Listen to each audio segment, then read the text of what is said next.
बांग्लादेश में शेख हसीना की सत्ता से बेदखल होने के बाद मोहम्मद यूनुस को बड़े अरमानों के साथ देश की बागडोर सौंपी गई थी। यूनुस को काम चलाऊ सरकार बनाए अभी 100 दिन भी नहीं हुए, लेकिन उनके खिलाफ लोगों का गुस्सा दिखने लगा है। वहीं विपक्षी बांग्लादेश नेशनलिस्ट पार्टी बीएनपी की प्रमुख खालिदा जिया भी आंखें तरेरने लगी। दरअसल ढाका में मंगलवार को हजारों लोग सड़कों पर उतर आए। इनमें जिया की पार्टी बीएनपी के हजारों कार्यकर्ता और नेता भी शामिल थे। ये लोग जल्द चुनाव करवाकर लोकतांत्रिक ढंग से नई सरकार बनवाने की मांग कर रहे थे। बीएनपी नेता और कार्यकर्ता ढाका में पार्टी मुख्यालय के बाहर जमा हुए और देश में नए सिरे से चुनाव कराने की मांग करते हुए नारे लगाने लगे। टूट रहा लोगों की सब्र का बांध। बांग्लादेश में शेख हसीना के प्रधानमंत्री पद से इस्तीफा देने और देश छोड़कर चले जाने के बाद नोबेल पुरस्कार विजेता मोहम्मद यूनुस के नेतृत्व में काम चलाऊ सरकार बनाई गई थी।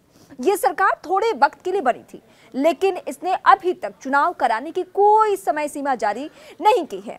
ऐसे में लोगों के सब्र का बांध टूटता हुआ दिख रहा है। यूनुस के नेतृत्व वाली अंतरिम सरकार ने निर्वाचन आयोग सहित अलग अलग संस्थानों में सुधार के लिए कई योजनाएं पेश की, लेकिन पूर्व प्रधानमंत्री खालिदा जिया के नेतृत्व वाली बीएनपी सहित दूसरी प्रमुख पार्टियां जल्द से जल्द चुनाव कराने की मांग कर रही हैं।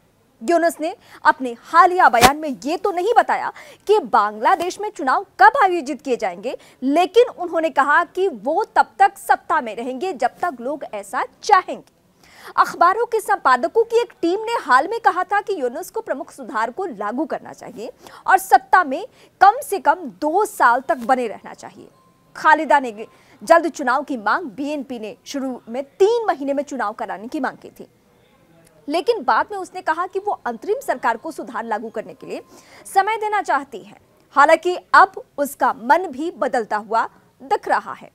बीएनपी के कार्यकारी अध्यक्ष तारिक रहमान ने कहा कि उनकी पार्टी ने सुधारों के लिए अंतरिम सरकार की योजनाओं का समर्थन किया है, लेकिन ऐसे में बदलाव तभी कायम रहेंगे जब लोगों को इस प्रक्रिया में अपनी बात कहने का अवसर मिलेगा, अधिकार मिलेगा।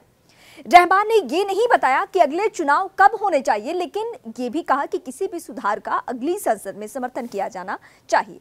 उन्होंने कहा केवल स्वतंत्र और निष्पक्ष चुनाव ही लोगों का राजनीतिक सशक्तिकरण सुनिश्चित कर सकता है।